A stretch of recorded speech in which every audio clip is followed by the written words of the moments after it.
Olá, meus amigos do canal Critica Brasil, sejam todos bem-vindos. Está no ar Critica Brasil News, falando a verdade, doem quem doer, hoje dia 17 de abril de 2025. Gente, o pai de uma menina de 8 anos que morreu de sarampo disse que não se arrepende de não ter vacinado a filha e disse que quantas filhas ele tiver, não vai ser vacinada. Os médicos comprovaram que a menina morreu por sarampo porque não havia sido vacinada. Vamos a essa notícia para arrebentar toco e feder chifre queimado, e também quero falar hoje sobre a situação do ministro Alexandre de Moraes. O The Economist diz que Moraes é um superstar e divide opiniões. Vamos falar sobre isso também e da situação de Israel e ainda sobre a situação do Bolsonaro. Mas presta atenção nessa notícia aqui que é de agora. Vamos lá. Antivax. Pai que perdeu filha de 8 anos por sarampo nos Estados Unidos, diz que não se arrepende de não ter vacinado a menina.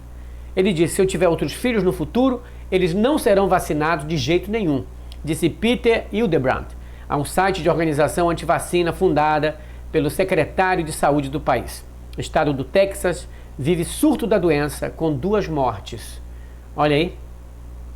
Pai de uma menina de 8 anos que morreu devido ao sarampo na cidade de Seminole, no Texas, disse que não se arrepende de não ter vacinado a criança. A declaração foi dada ao site de uma organização aberta anti-vacina, a Children's Hero Defense, ONG fundada pelo atual secretário de saúde do governo Trump, Robert Kennedy. Imagina, fundada pelo próprio secretário para falar mal de vacina e para deixar as crianças vulneráveis. O caso da pequena Daisy Hildebrand ganhou destaque nos Estados Unidos, que vivem o maior surto de sarampo em mais de uma década. Quando questionado por uma entrevistadora da entidade sobre se ele ou a mãe da menina se arrependiam por não tê-la vacinado, o pai de Daisy disse: não mesmo. E daqui em diante, se eu tiver outros filhos no futuro, eles não serão vacinados de jeito nenhum. Em meio à crise da saúde pública, Kennedy visitou a família Hildebrand na cidade de Seminole, no Texas, para expressar condolências. A cidade é um dos epicentros do surto de sarampo no estado. A família Hildebrand faz parte de uma comunidade de Meninote, do oeste do Texas, congregação cristã evangélica que expressa desconfianças em relação à medicina moderna, em especial as vacinas. O distrito de Gaines, onde fica Seminole, tem uma taxa de vacinação de 82%, uma das mais baixas do país. Peter nega que sua filha tenha morrido por sarampo. Ela não morreu de sarampo, ele disse. Se tem uma coisa que você deveria saber é que eles falharam com ela, afirmou, alegando que as falhas foram dos médicos, Sua fala contrasta com a conclusão das autoridades, já que o Centro para o Controle de Prevenção de Doenças confirmou que a causa foi, na verdade, o sarampo. Robert Kennedy, sobrinho do ex-presidente, foi um candidato independente à Casa Branca que se aliou à campanha atual do presidente atual Donald Trump. Ele é conhecido por ter se engajado na campanha anti-vacina durante a pandemia do Covid de 2019, e por espalhar teorias da conspiração. Autoridades da saúde confirmaram mais de 20 casos de sarampo em seu surto de quase 3 meses na terça-feira. E só para dizer que a doença é contagiosa, O sarampo é causado por um vírus altamente contagioso, transmitido pelo ar, que se espalha facilmente quando uma pessoa infectada respira ou espirra ou tosse. A doença pode ser prevenida por meio de vacinas e era considerada erradicada nos Estados Unidos desde 2000. Em comunidades com alta taxa de vacinação, acima de 95, doenças como o sarampo têm mais dificuldade de se espalhar, isso é chamado de imunidade de rebanho. Mas as taxas de vacinação infantil diminuíram em todo o país. Olha, gente, isso aqui, novamente, surpreendente, Surpreendente por quê? Porque a gente está vendo o caso de um pai que acabou de perder a filha por causa que não foi vacinada por sarampo. E veja o que concluíram os médicos, que 97% de todas as pessoas que pegam a doença ou que morrem dela, 97% é porque não foram vacinadas. Ou seja, simplesmente isso. Morreu por quê? Porque não foi vacinado. Pegou a doença por quê? Porque não foi vacinado. Entendeu? Então é incrível a mentalidade dessas pessoas. O vírus, o maior vírus e o mais perigoso é esse tipo de coisa. É o vírus chamado fanatismo. E sempre que o fanatismo entra, a gente percebe que é religioso e também religioso político, não é? Porque hoje está assim, é o religioso de igreja que se alia a um fanático, a um amalucado como Donald Trump. Aqui no Brasil tem milhares de antivacinas que não dão vacina nos filhos, não querem vacinar ninguém, porque essa vacina é do diabo, essa vacina foi inventada, essa vacina foi muito rápida, essa vacina mata pessoas, quando na realidade, comprovadamente, as doenças foram erradicadas, ou seja, foram quase anuladas por causa do advento da vacina. A Bíblia mesmo diz que a ciência ia se multiplicar. E Deus não deu inteligência para médicos para matarem as pessoas. Ao contrário disso, as vacinas salvam vidas. Foi comprovado aqui no Brasil no caso da varíola. Foi comprovado no Brasil da paralisia infantil. Foi comprovado no Brasil do sarampo. Aliás, as vacinas são a maior necessidade do nosso país, tanto é que erradicamos muita doença através dos medicamentos. Então, é incrível como família fica contra a vacina. Não deveria tomar remédio nenhum, então. Não é? Porque todo remédio é manipulado, todo remédio vem de fábrica, todo remédio é de medicina, é da ciência. Então, gente, pelo amor de Deus, para que usam celular? Para que usam televisão? Também é da ciência. Foi a ciência que inventou. Se não é para usar nada da ciência, não usa nada. Não é? Mora numa caverna, volta à era das cavernas. É um absurdo. A doença que mais mata atualmente chama-se fanatismo. Um absurdo. Um pai que perde uma filha, uma das maiores dores, ou talvez a maior dor sentimental que alguém pode sentir, perder a filha, e ainda dizer, não, e se eu tiver outra, ela não vai se vacinar. Por quê?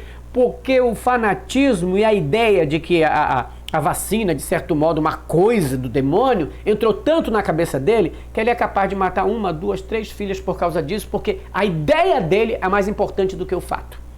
Então é isso que está acontecendo. Você não lembra aqui no Brasil o caso da vacina? As pessoas contra a vacina. Eu não vou me vacinar. Essa vacina tem um vírus. Essa vacina transforma em jacaré. Essa vacina sabe, tem um chip. Essa vacina é da besta. Olha que... E desde quando que o Brasil vacina? Quando eu era criança, era obrigado a se vacinar. Eu lembro que a vacina aqui, todo mundo tem uma marquinha aqui.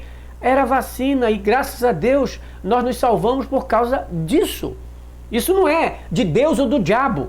Isso é uma questão de saúde, de ciência. A ciência existe para quê? Para salvar vidas. Hoje tem cirurgiões e operações e cirurgias que não havia há muito tempo, porque a ciência avançou. E graças a Deus. Mas esses idólatras de Trump e de Bolsonaro continuam com a mesma ideia. Pode morrer até o filho, mas eles preferem ficar firme na ideia malucada do que fazer isso, né? Do que fazer uma simples ação de vacinar. Mas, enquanto o fanatismo existir na mente e a burrologia na mente de cada um, vai ser desse jeito. Gente, arrebente a boca do sapato, você está ao vivo no Critica Brasil. É o seguinte, Big Alex, The Economist, diz que Moraes é superstar e divide opiniões. Essa, The Economist, uma revista internacional, que é inglesa, né, disse o seguinte... publicou o perfil do ministro Alexandre de Moraes, dizendo que o magistrado é um juiz superstar, que possui uma concentração excessiva de poder. A publicação sustenta que o magistrado divide opiniões, enquanto é chamado de Darth Vader pelo Elon Musk, que alega que Moraes é um ditador tirânico disfarçado de juiz. A revista cita o apelido de Xandão, traduzido para o inglês como Big Alex, dado por fãs do ministro. O The Economist ainda sustenta que somente no Brasil um juiz poderia ter tanto destaque em razão dos poderes extremos dados ao Supremo. E completa, isso dá a cada juiz enorme visibilidade e um ar de celebridade. As decisões são transmitidas ao vivo. O tribunal também mantém uma conta no TikTok, diz a reportagem. Ao falar sobre julgamento de Bolsonaro no Supremo, a revista inglesa diz que as investigações sobre o ex-presidente, somadas a uma investigação que ele lidera sobre desinformação nas redes sociais, significam que Moraes rivaliza com os membros da Suprema Corte dos Estados Unidos pelo título de juiz mais poderoso do mundo. A publicação ainda cita a suspensão de centenas de contas pró-Bolsonaro em redes sociais e o bloqueio do X em 2024. Apesar de reconhecer volume de conteúdo descontrolado na internet brasileira, é impressionante a revista dizer que Moraes, às vezes, se excedeu gravemente, não é? Diz aí a reportagem, eu estou lendo aqui uma reportagem do UOL, assinada por Flávia Said. Mas enfim, deixa eu dar minha opinião sobre essa situação. Quando os holofotes ficam em cima de um juiz, é porque o caso também é muito importante. Mas não é que o juiz, por exemplo, na realidade, chame para si, mas o caso muitas vezes chama. É o caso, por exemplo, do juiz Sérgio Moro, que pegou o caso do presidente Lula, que é muito famoso, que é muito querido por parte da população brasileira, assim como Alexandre de Moraes pegou o Jair Bolsonaro, que é odiado e amado ao mesmo tempo. Mais da metade da população o detesta e os bolsonaristas o adoram. Então sempre vai dividir opiniões. Então o caso de repercussão nacional. Alexandre de Moraes ficou com poderes na mão, porque aqui no Brasil, por exemplo, na época, ele, além de ser um ministro do Supremo Tribunal Federal, ele era presidente do Tribunal Superior Eleitoral. E graças ao seu engajamento de manter as eleições livre de qualquer suspeição ou livre da interferência do Poder Executivo, porque o que o Bolsonaro e o Braga Neto queriam era suspender as eleições daquele ano, porque o Instituto de Pesquisa dizia que ele ia perder. Então, ele queria suspender, dado como justificativa que não é impressa, não valia, porque podia ser manipulado, sendo que ele foi eleito presidente do Brasil pela mesma urna eletrônica. Agora estava com medo porque havia uma possibilidade de ele perder. E ele começa então a manipular dados, a inventar coisas, a criar informações falsas, e isso levou, a uma quase ruptura, quando todo mundo viu o estilo que ele fazia no 7 de setembro, a chamada que ele fazia pro seu gado, para o povo, dizendo para ir para a rua, para não cumprir decisões do Supremo Tribunal Federal, que ele acabou, aquela coisa toda, colocou o Brasil numa guerra, numa simulação de guerra civil, numa onda de problemas o tempo todo, que todo mundo ficava perturbado, meu Deus, vai acontecer alguma coisa, porque ele falava forte, ele como presidente da República dizia que podia usar o exército e tal. Todo mundo viu.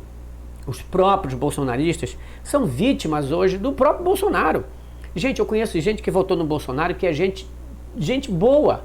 Mas o bolsonarista mesmo, aquele raiz, aquele que acredita em tudo que ele fala, aquele que acha que ele é bonzinho, aqueles que acreditam que ele é uma pessoa do bem, enviado de Deus, esses são os 20, 25% daqueles que votaram no Bolsonaro. São gente fanática, parecido com aquele pai que, vendo a sua filha morrer por causa que não recebeu vacina, ainda assim mantém a sua opinião. Então, infelizmente, o que trouxe a essa grandiosidade do ministro Alexandre de Moraes foi ter impedido o Bolsonaro de dar um golpe no Brasil. Ele utilizou da força que tinha na época do Tribunal Superior Eleitoral e de como ministro do Supremo Tribunal Federal para colocar ordem na casa. Porque o Bolsonaro, primeiro, não queria as eleições, queria suspender. Depois que não conseguiu suspender, não queria aceitar, não aceitou o resultado das eleições. Não aceitando, fez enxame no Brasil. E a gadaiada foi o tempo todo e ficou na rua e foi para frente do quartel, dizendo que teve roubo, sabiamente que não tinha. Os próprios generais deles disseram, nós fizemos todos a averiguação, fizemos ali o monitoramento das eleições e de toda a urna eletrônica. Não há roubo, você perdeu. E o que ele dizia? Não, inventa aí que houve. Então é um camarada que queria realmente usurpar o poder, quis permanecer no poder. E o ministro Alexandre de Moraes pegou predominância porque foi duro com a lei. E se ele não tivesse sido duro, nós estaríamos numa ditadura e eu não estaria falando aqui para vocês, porque o Bolsonaro, os primeiros que ele ia mandar matar, perseguir e prender, seriam os jornalistas e os comunicadores, que falavam a verdade. Então o ministro Alexandre de Moraes realmente se tornou famoso porque foi macho o suficiente para emparedar este pilantra, covarde e frouxo, que agora nós estamos vendo o estilo dele. É se mostrar coitadinho, usar a sua doença para se mostrar vulnerável, para terem pena dele, para não condenarem dele. Espero que o Bolsonaro se recupere, que não invente mais crise e que saia do hospital para depois ser julgado e ir para a cadeia. Porque é um lugar de canalhas como ele.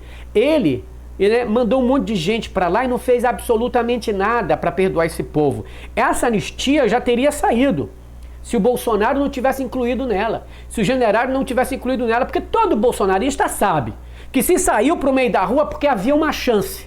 E se havia uma chance porque ele sabia que alguns generais eram pró-golpe, que o Bolsonaro era pró-golpe. O bolsonarista não saiu na rua feito palhaço somente porque era um palhaço, não. Além disso, ele saiu porque acreditou no Bolsonaro, porque acreditou nas palavras do Bolsonaro. Vocês fazem e o exército vai seguir. É isso que ele dizia. Então é palhaçada do The Economist falar isso, porque na verdade tem raiva do Alexandre de Moraes, porque quem paga o Economist é o Elon Musk, é os amigos do Musk. Então não adianta vir com esse papo, porque o Elon Musk falando contra o Alexandre de Moraes não diz nada.